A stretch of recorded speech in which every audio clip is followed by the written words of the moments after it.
Bismillahirrahmanirrahim. Assalamualaikum warahmatullahi wabarakatuh dan selamat sejahtera. Bagi subjek Hidup 2072, Falsafah dan Perkembangan Pendidikan di Malaysia.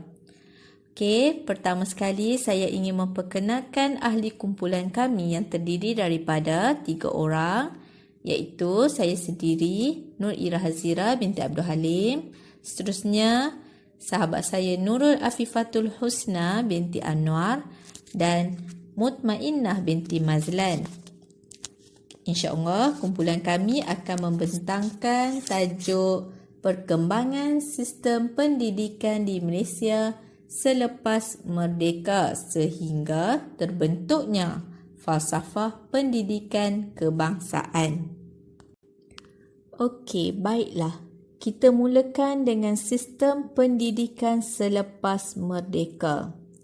Dasar pecah dan perintah yang diamalkan oleh British telah menimbulkan kesedaran dalam kalangan pemimpin dan rakyat yang terdiri daripada bangsa Melayu, Cina dan India tentang betapa pentingnya satu sistem pendidikan kebangsaan yang boleh menggantikan sistem pendidikan penjajah dalam mencapai aspirasi negara yang maju dan bersatu. Okey, cuba kita lihat. Berikut adalah rentetan sistem pendidikan selepas merdeka. Okey, sistem pendidikan ditambah baik bagi memastikan hala tuju negara dapat dicapai melalui pembangunan dan sumber manusia. Bermula dengan Laporan Rahman Talib 1960, Akta Pendidikan 1961, Laporan Aminuddin Baki 1964, Laporan Jawatankuasa Kabinet 1979 dan Akta Pendidikan 1996. Okey, baiklah. Setelah negara mencapai kemerdekaan pada 31 Ogos 1957, sistem pentadbiran dan sistem pendidikan berkembang mengikut acuan sendiri. Okey, sebahagian cadangan Laporan Rahman Talib yang direalisasikan melalui sistem pendidikan hari ini seperti Bahasa Malaysia sebagai bahasa pengantar, mewujudkan sistem peperiksaan persekolahan yang sama walaupun berlainan bahasa di peringkat rendah, menengah dan menengah atas, memberi penekanan kepada pendidikan teknik dan vokasional untuk memenuhi keperluan tenaga mahir, memberi penekanan kepada pendidikan moral dan keagamaan untuk keperluan kerohanian sebagai teras. Okey, Laporan Rahman Talib 1960 juga telah mencadangkan perkara-perkara seperti bahasa kebangsaan, iaitu bahasa Melayu berfungsi sebagai bahasa pengantar, kelas peralihan diwujudkan bagi membantu meningkatkan penguasaan bahasa bagi pelajar dari sekolah jenis kebangsaan, Cina, Tamil yang bertukar ke sekolah menengah Melayu, iaitu seperti sekolah kebangsaan lah. Dia dikenali sebagai kelas peralihan. Okey, kemudian mata pelajaran akhlak bagi murid beragama Islam diwajibkan mengikuti mata pelajaran pendidikan Islam dan bagi murid bukan beragama Islam wajib mengikuti mata pelajaran pendidikan moral. Akta Pendidikan 1961. Okey, kita beralih kepada Akta Pendidikan 1961 pula. Seperti mana yang kita tahu, ia merupakan sistem pendidikan bercorak kebangsaan dan menjadikan bahasa kebangsaan sebagai bahasa pengantar. Okey, melalui akta ini juga, sukatan pelajaran diselaraskan bagi semua sekolah rendah, iaitu sekolah kebangsaan dan sekolah jenis kebangsaan. Secara ringkasnya, Akta Pendidikan 1961 ini mengandungi penegasan kepada pendidikan asas membaca, menulis dan mengira iaitu 3M, penegasan kepada pendidikan kerohanian yang kukuh dan unsur-unsur disiplin yang diingini, penegasan kurikulum mengikut acuan Malaysia, pendidikan menengah atas melalui 2 jurusan iaitu akademik dan vocational, peluang melanjutkan persekolahan dari 9 tahun kepada 11 tahun dan melicinkan tata cara pengurusan pelajaran dan meningkatkan kualiti pelajaran keseluruhan. Seterusnya, wujud pula laporan Aminuddin Baki untuk mengkaji sistem pendidikan yang terdiri daripada pelbagai jurusan bagi sekolah menengah rendah untuk menggantikan sekolah pelajaran lanjutan yang telah dimansuhkan. Antara cadangan yang dikemukakan oleh laporan Aminuddin Baki 1964 ialah yang pertama, umur berhenti sekolah dinaikkan kepada 15 tahun. Pelajaran sekolah menengah rendah dinaikkan hingga 3 tahun. Dan pelbagai jenis kursus perlu diperkenalkan supaya dapat melahirkan pelbagai tenaga mahir, menyediakan peluang pekerjaan selepas tamat pengajian dan memperkenalkan sekolah teknik. Dekat sini kita tahulah, jelaslah bahawa laporan Aminuddin Baki 1996 ini menegaskan tentang pelaksanaan pelbagai jenis kursus yang perlu ditawarkan kepada pelajar bagi melahirkan tenaga manusia yang berkemahiran dan mampu menjawat jawatan yang sesuai setelah mereka tamat pengajian. Pada September 1974, satu jawatankuasa kabinet ditubuhkan dengan dipengerusikan oleh Tun Dr. Mahathir Mohamad selaku Menteri Pelajaran ketika itu. Maka terbentuklah Laporan Jawatankuasa Kabinet 1979 yang mengandungi penegasan terhadap penguasaan kemahiran asas menulis, membaca dan mengira iaitu 3M. Sistem pendidikan perlu penegasan kepada usaha memperkukuh kerohanian dan unsur-unsur disiplin yang tinggi. Hasrat ini relevan dengan matlamat pelaksanaan kurikulum melalui 2 jurusan iaitu akademik dan vocational. Melalui laporan Jawatankuasa Kabinet 1979 ini juga, peranan Kabinet lebih menyeluruh dalam hal perpaduan, pengeluaran sumber manusia dan pembentukan kepribadian insan. Dasar ini telah diisytiharkan secara rasmi pada tahun 1998 melalui Falsafah Pendidikan Negara. Baiklah. Seterusnya, Akta Pendidikan 1996. Ini adalah lanjutan dan kesinambungan pembaharuan yang dibawa daripada Akta Pelajaran 1961. Ia juga bertujuan untuk memantapkan lagi sistem pendidikan kebangsaan sebagai usaha menjadikan Malaysia sebagai pusat kecemerlangan pendidikan yang bermutu tinggi dan bertaraf dunia. Pembentukan masyarakat yang berbilang kaum di Malaysia memerlukan satu sistem yang boleh menyatukan kehidupan yang harmoni dan seimbang. Akta pendidikan ini juga menegaskan peraturan pendidikan yang melibatkan penyampaian kurikulum dan bahan serta peraturan pendidikan yang berkaitan institusi dan masyarakat. Akta Pendidikan 1996 ini memainkan peranan yang sangat penting kepada sistem pendidikan negara bagi melestarikan pendidikan di Malaysia pada ketika itu.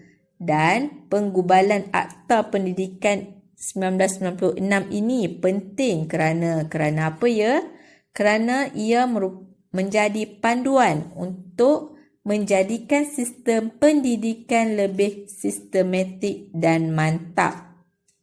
Okey, perubahan ini melibatkan semua kategori sekolah lah, daripada sekolah kerajaan, sekolah bantuan kerajaan dan sekolah swasta. Okey, Akta Pendidikan 1996 ini juga menjadi garis panduan dan rujukan utama pelaksanaan pendidikan sejajar dengan perubahan masa dan ia menjadi asas dalam memartabatkan bahasa Melayu.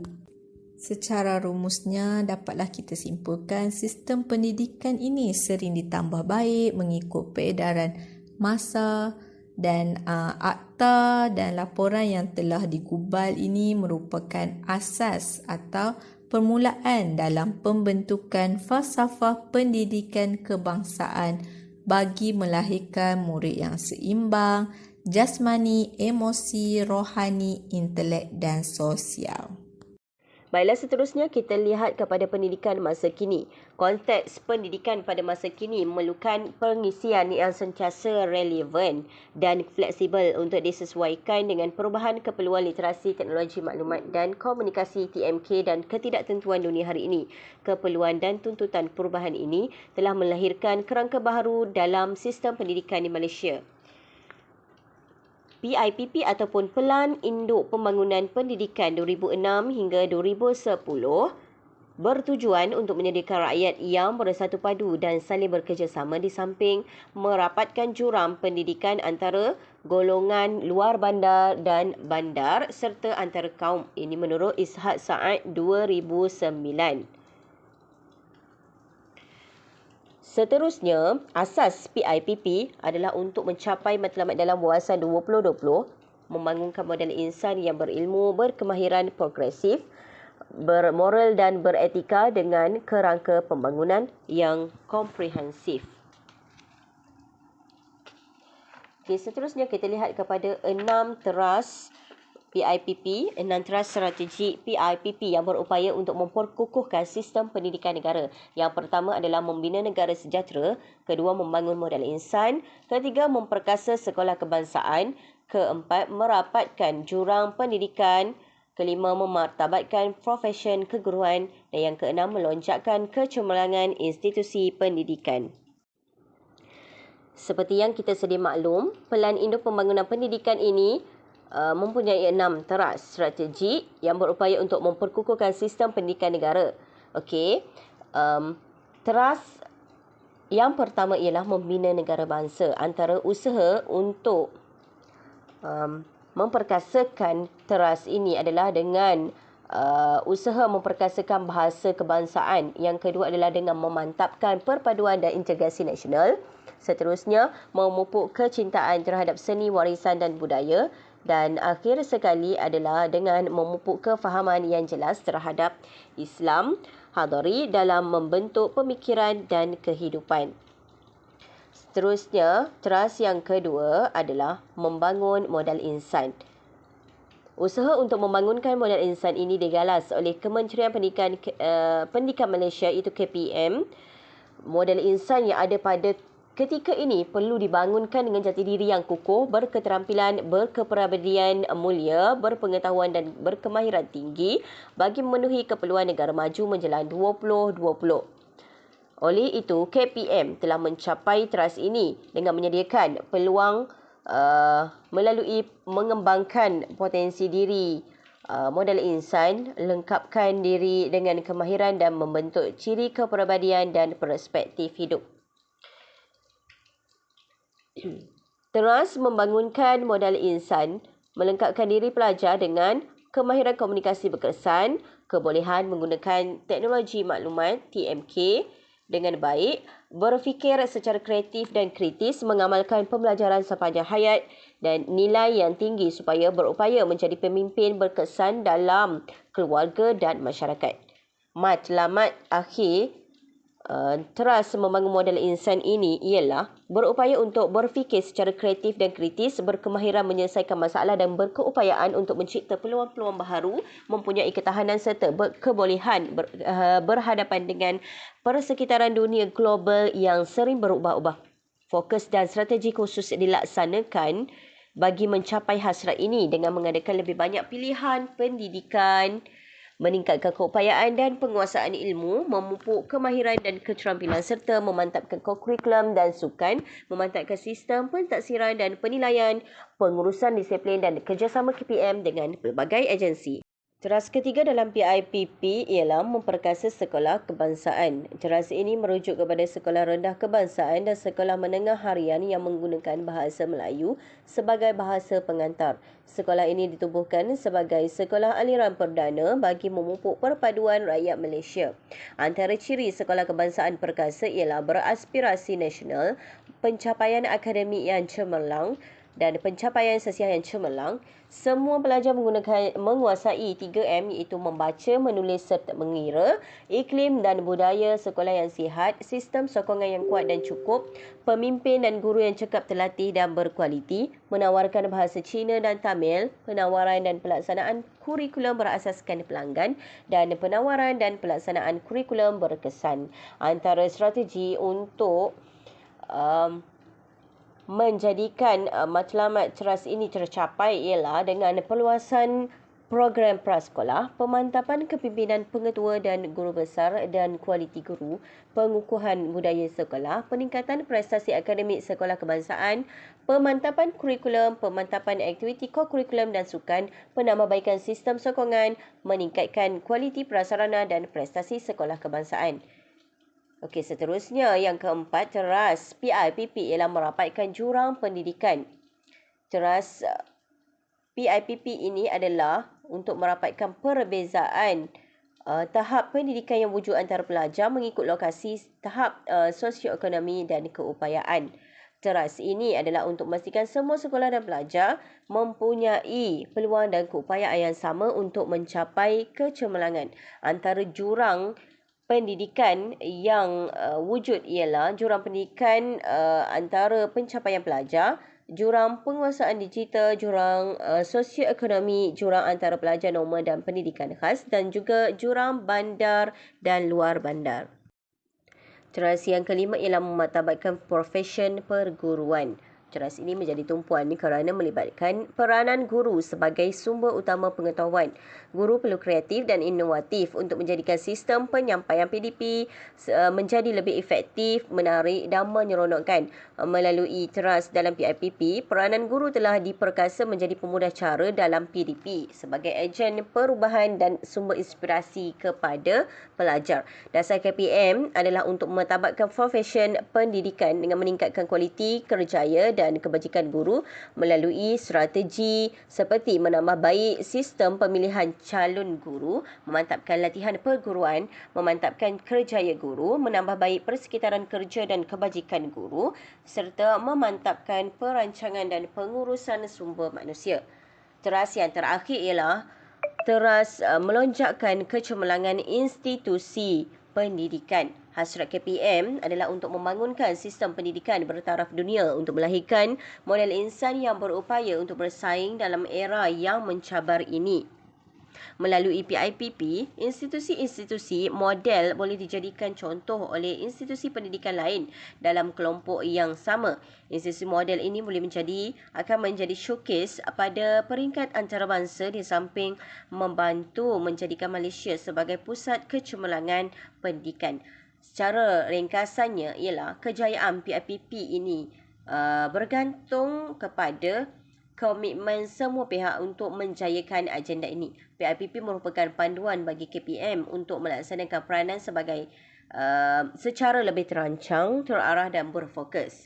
PIPP menjadi asas kukuh untuk mencapai matlamat melahirkan bangsa Malaysia yang maju, seterusnya melonjakkan sistem pendidikan negara di peringkat global. Assalamualaikum warahmatullahi wabarakatuh. Nama saya Mutmainah binti Mazlan.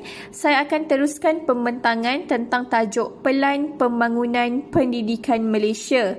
Pelan Pembangunan Pendidikan Malaysia ataupun PPPM bermula daripada tahun 2013 sehingga tahun 2025. Pelan Pembangunan Pendidikan Malaysia ini dicetuskan oleh Perdana Menteri Malaysia pada ketika itu dan juga Menteri Pendidikan pada ketika itu iaitu Tan Sri Muhyiddin Yassin. PPPM juga merupakan pelan pendidikan paling menyeluruh dan besar bermula daripada prasekolah hingga ke pusat pengajian tinggi.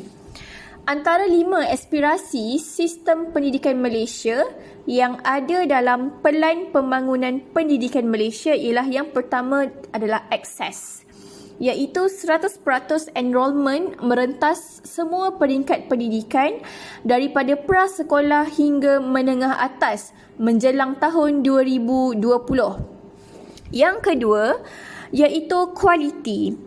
Negara dalam kelompok sepertiga teratas dalam pentaksiran antarabangsa seperti TIMSS dan PISA dalam tempoh 15 tahun. Yang ketiga iaitu equity. Equity, 50% pengurangan dalam jurang pencapaian iaitu bandar-bandar, luar bandar, sosioekonomi, gender menjelang tahun 2020. Seterusnya, aspirasi sistem pendidikan Malaysia juga adalah perpaduan, iaitu sistem pendidikan yang menawarkan perkongsian pengalaman dan nilai kepada kanak-kanak dengan menghargai kepelbagaian. Dan akhir sekali ialah kecekapan, iaitu sistem yang memaksimumkan keberhasilan murid mengikut peruntukan sedia ada. Jadi inilah 5 aspirasi sistem pendidikan Malaysia yang ada dalam Pelan Pembangunan Pendidikan Malaysia 2013 sehingga 2025. Dalam Pelan Pembangunan Pendidikan Malaysia 2013 hingga 2025, terdapat aspirasi 6 ciri murid. Yang pertama, pengetahuan. Yang kedua, kemahiran berfikir. Yang ketiga, kemahiran memimpin. Yang keempat, kemahiran dui bahasa. Kelima, etika dan kerohanian. Dan yang keenam, identiti nasional. Selain itu, pelaksanaan Pelan Pendidikan Malaysia juga dirangka dalam 3 gelombang. Gelombang pertama pada tahun 2013 sehingga 2015.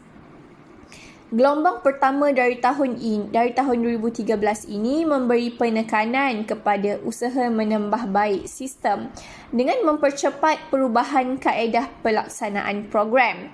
Dan tumpuan diberikan kepada kaedah peningkatan kualiti pengajaran. Seterusnya, gelombang kedua pada tahun 2016 sehingga 2020. Gelombang kedua ini KPM merangka perubahan struktur pendidikan negara untuk memacu perubahan bagi semua inisiatif dalam gelombang 1. Selain itu, gelombang 2 juga melibatkan pergerakan guru-guru dan pengetua serta guru besar dalam projek kerjaya baharu. Selain itu, turut melibatkan KSSR dan KSSM yang disemak semula. Seterusnya, kita lihat gelombang terakhir iaitu gelombang ketiga yang sedang berlaku sekarang pada tahun 2021 sehingga 2025. Gelombang ketiga ini fokusnya kepada anjakan kecemerlangan dengan keberkesanan operasi.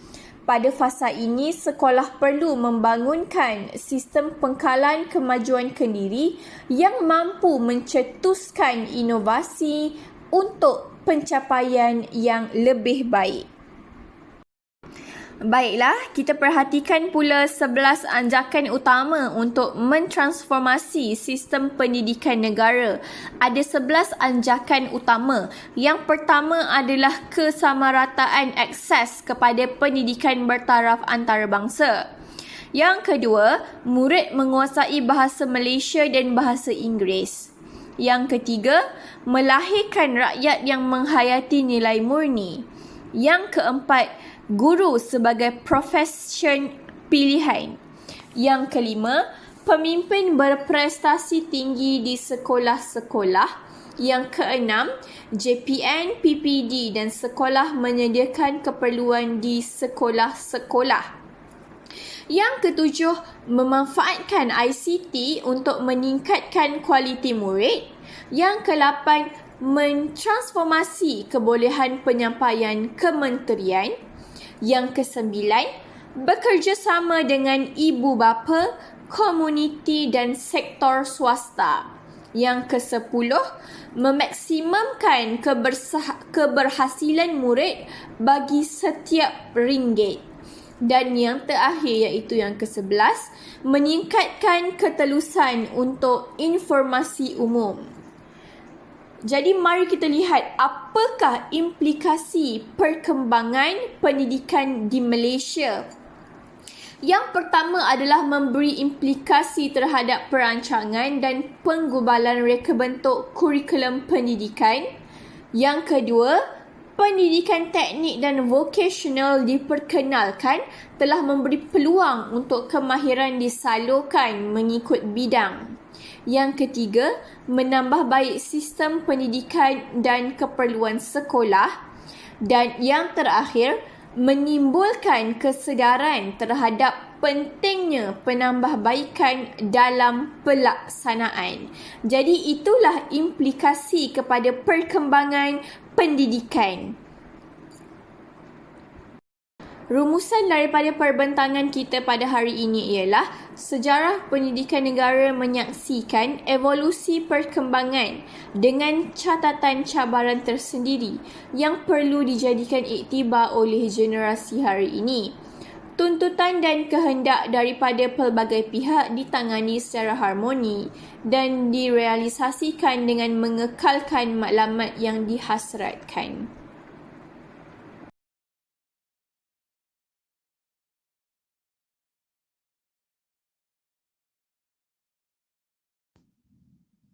Okey, Alhamdulillah. Seterusnya kita kepada bahagian tugasan individu. Okey, saya Nur Ira Hazirah binti Abdul Halim memilih bidang fiqah tingkatan 2. Tajuk solat berjemaah pengikat hati. Okey, sebagai seorang guru dalam memberikan contoh aktiviti pengajaran dan pembelajaran dalam menterjemahkan falsafah pendidikan kebangsaan semasa di bilik darjah. Ini merupakan aktiviti yang kita boleh lakukan di dalam bilik darjah. Okey, yang pertama, murid memilih imam. Untuk solat berjemaah, imam yang dipilih ini perlu mempunyai ciri-ciri keutamaan seperti pemimpin, lebih soleh dan orang yang berakhlak baik. Ini mampu membentuk jasmani dan emosi murid dan mempunyai sifat bertanggungjawab. Kaitan dia dengan falsafah pendidikan kebangsaan, jika rakyat yang bertanggungjawab ini, kita kena ada memilih ni lah, ada imam, ada makmum. Dekat situ kesepaduan bertanggungjawab terhadap diri dan masyarakat terbentuk. Okey, baiklah, untuk aktiviti kedua, setelah memilih imam, solat berjemaah ini dilaksanakan secara amali dengan bimbingan guru.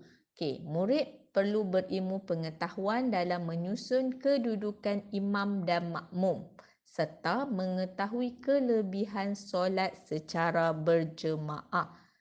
Setelah mengetahui imam berada di hadapan, makmum di belakang, ini menunjukkan rakyat ataupun murid ni yang berilmu pengetahuan, ada ilmu dan tahu kelebihan solat berjemaah sebanyak 27 pahala sekiranya solat berjemaah. Ini lebih meningkatkan lagi lah potensi murid dari segi intelektual. Okey.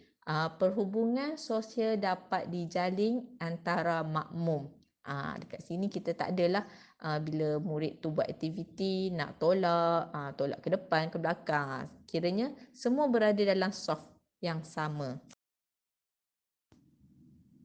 Okey, baiklah. Untuk aktiviti ketiga, saya lebih suka membuat aktiviti pembelajaran berasaskan masalah.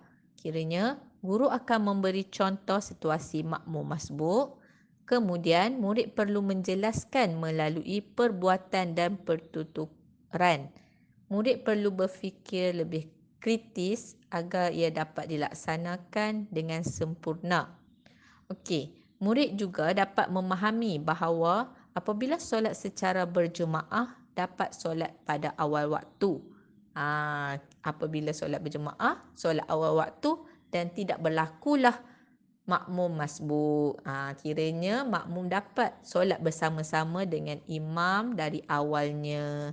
Okey, sekiranya kita dapat solat pada awal waktu, maka itu adalah yang terbaiklah dan merupakan suri teladan yang baik dan emosi lebih terkawal. Kiranya tidak tergesa-gesa untuk menunaikan solat secara berjemaah. Dan lebih konsistenlah. Okey, untuk aktiviti ketiga. Dan seterusnya aktiviti keempat, kita lebih perbincangan. Membuat perbincangan. Kiranya perlu bentuk kumpulan kecil, muhasabah atau refleksi terhadap pembelajaran sepanjang hayat yang dipelajari. Okey, kaitkan dengan pengamalan harian kerana ini merupakan satu proses usaha berterusan. Solat jemaah bukan hanya dilaksanakan di sekolah, tetapi di rumah juga perlu berterusan melaksanakan solat berjemaah. Ini dapat mencerminkan rohani yang baik dan tingkah laku positif. Dan dia berkait juga dengan kepercayaan dan kepatuhan kepada Tuhan. Okey, semua aktiviti yang dirancangkan, yang dilaksanakan ini saling berkait rapat dengan falsafah pendidikan kebangsaan. Okey, setakat dulu penjelasan saya. Sekian, terima kasih. Assalamualaikum warahmatullahi wabarakatuh. Nama saya Mutmainah binti Mazlan. Jadi pada hari ini saya ingin menerangkan bagaimana saya menterjemah falsafah pendidikan kebangsaan ke dalam pengajaran saya di dalam bilik darjah sebagai seorang guru melalui aktiviti-aktiviti yang saya lakukan. Saya bawakan contoh. Saya mengajar pendidikan Islam tingkatan 3. Dalam bidang hadis, ada satu tajuk yang dinamakan sebagai tajuk sedekah kunci kebaikan. Melalui tajuk ini, apa aktiviti yang saya lakukan dengan murid saya adalah yang pertama, saya memberi kesedaran terlebih dahulu kepada murid saya tentang kepentingan untuk saling membantu dalam masyarakat dengan cara bersedekah kepada orang yang memerlukan demi mewujudkan komuniti yang prihatin dan cakna terhadap masyarakat. Okey, yang pertama saya memberi kesedaran terlebih dahulu kepada murid-murid saya. Yang kedua, saya mewujudkan satu tabung di dalam kelas dan menggalakkan murid untuk menderma di dalam tabung tersebut jika mereka mempunyai lebihan wang. Aktiviti ini juga dapat memupuk sikap suka bersedekah dalam kalangan pelajar itu sendiri. Sebenarnya ini adalah salah satu cara kita menterjemah falsafah pendidikan kebangsaan, di mana dalam falsafah pendidikan kebangsaan terdapat satu misi, iaitu kita ingin melahirkan rakyat Malaysia yang berilmu pengetahuan, berketerampilan dan berakhlak mulia. Okey, key point di sini adalah berakhlak mulia. Jadi bagaimana kita ingin mengajar anak kita, anak-anak murid kita untuk berakhlak mulia? Salah satu caranya adalah dengan kita mengaplikasikan apa yang telah dipelajari dalam bilik darjah, iaitu kebaikan bersedekah, kan? Kita tolong orang, itu adalah salah satu contoh kita berakhlak mulia, seperti yang dinyatakan dalam aspirasi falsafah pendidikan kebangsaan. Aktiviti yang seterusnya saya lakukan bersama dengan pelajar saya, iaitu saya mengajak pelajar saya untuk mengumpul pakaian dan barangan yang terpakai. Contohnya kalau mereka ada baju yang dah lama tak pakai tapi masih elok, masih berfungsi, kan? Masih elok, masih cantik. Barang terpakai tu contohnya macam dia ada pinggan mangkuk yang masih cantik tapi tidak digunakan, ataupun ada baju yang sangat cantik tapi jarang-jarang dipakai. Jadi apa yang saya buat dengan anak murid saya adalah saya ajak mereka untuk mengumpul barang-barang tersebut. Seterusnya kami cari institusi yang memerlukan barang-barang tersebut dan kami dermakan baju yang terpakai yang masih elok dan cantik, ataupun kami memberi sumbangan dalam bentuk barang-barang yang terpakai, contohnya pinggan mangkuk, meja belajar yang masih elok. Jadi kami bersedekah memberi barang tersebut kepada orang yang memerlukan lah, sejajar dengan subjek yang kita belajarkan, tajuk yang dipelajari iaitu sedekah kunci kebaikan. Seterusnya, apakah aktiviti yang saya lakukan dengan anak murid saya adalah kami bersama-sama, saya memberi tugasan kepada mereka untuk menyenaraikan NGO ataupun institusi kebajikan yang memerlukan bantuan serta membawa mereka untuk melawat institusi tersebut dan menghulurkan bantuan. Contohnya dengan mengadakan gotong royong, contohnya di rumah anak yatim, kami bawa mereka ke sana dan kami bawa mereka dan ajak mereka untuk bergotong royong di sana. So, aktiviti ini dapat mengajar mereka bahawa bersedekah ni tidak terhad kepada wang sahaja. Maksudnya kita boleh bersedekah dengan menggunakan tenaga kita, bersedekah dengan masa yang kita ada, dengan kudrat yang kita ada. Ini sejajar, aktiviti ini sejajar dengan falsafah pendidikan kebangsaan, iaitu ingin melahirkan ingin melahirkan rakyat Malaysia yang berilmu pengetahuan, berketerampilan, berakhlak mulia, bertanggungjawab dan berkeupayaan mencapai kesejahteraan diri serta memberi sumbangan terhadap keharmonian dan kemakmuran keluarga, masyarakat dan negara. Ini adalah salah satu cara lah untuk memberi sumbangan terhadap keharmonian masyarakat dan negara dengan membantu mereka, dengan memberi bantuan yang mereka perlukan. Dan ini adalah cara bagaimana saya mengajar anak-anak murid saya untuk menterjemah falsafah pendidikan kebangsaan dalam bentuk perbuatan itu sendiri. Terima kasih.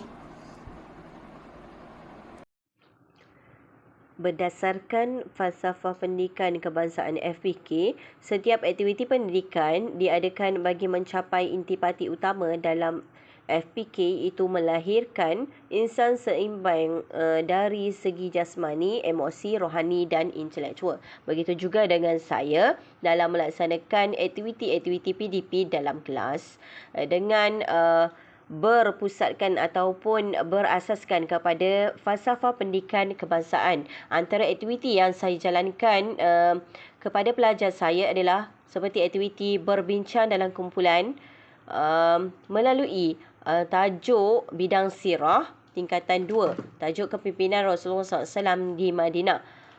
Aktiviti yang pertama ialah berbincang dalam kumpulan dan bina pelan bandar.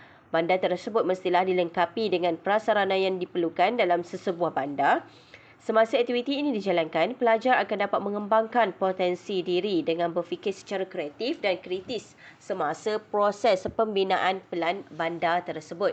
Jadi, melalui aktiviti ini, para pelajar akan dapat meresap sedikit sebanyak tentang falsafah pendidikan negara, iaitu untuk melahirkan model insan yang seimbang dari segi jasmani, emosi, rohani dan intelektual. Aktiviti yang kedua ialah dengan membina peraturan dalam bandar tersebut. Pelajar akan berfikir secara profesional dan matang dengan memikirkan peraturan yang ditetapkan terhadap bandar mereka selari dengan falsafah pendidikan kebangsaan yang ingin melahirkan rakyat yang berakhlak mulia dan berdisiplin serta hormat menghormati antara satu sama lain. Melalui aktiviti ini juga akan melatih pelajar untuk menjadi individu yang menghayati prinsip rukun negara, kepercayaan kepada Tuhan, individu yang bertanggungjawab dan berketerampilan, seterusnya berupaya menjadikan pelajar itu mencapai kesejahteraan diri. Aktiviti yang ketiga ialah membina soalan dan juga bersoal jawab. Selepas projek yang dihasilkan siap, setiap kumpulan akan membentangkan dan menimbulkan persoalan kepada kumpulan lain untuk lebih memperincikan lagi tentang objektif pelan bandar yang dibina mereka dan juga tentang undang-undang yang dibina mereka menurut apa yang mereka inginkan dalam bandar mereka, dan mereka akan saling berkongsi idea ataupun memberikan hujah kepada rakan mereka apabila ditanya, dan juga akan berlakulah di situ tentang proses berilmu pengetahuan. Proses untuk menjadikan pelajar tersebut berilmu pengetahuan dengan menambah baik ataupun mempelajari sesuatu yang baru daripada ahli kumpulan yang lain. Berdasarkan kepada aktiviti-aktiviti yang telah saya jalankan tersebut, akhirnya dapat menjadikan pengajaran dan pembelajaran tersebut sebagai usaha yang berterusan, bukannya semasa dalam sekolah ataupun dalam bilik darjah itu sahaja, malahan akan diaplikasikan semasa di luar sekolah ataupun masa hadapan nanti. Okey, insya-Allah. Setakat itu sahaja dahulu untuk penerangan tentang aktiviti-aktiviti yang saya jalankan semasa proses PDP berkaitan dengan falsafah pendidikan kebangsaan. Tuntasnya, setiap perkara ataupun aktiviti yang kita lakukan dalam kelas adalah berkait rapat dengan falsafah pendidikan kebangsaan yang menjadi titik tolak dalam sistem pendidikan di negara kita.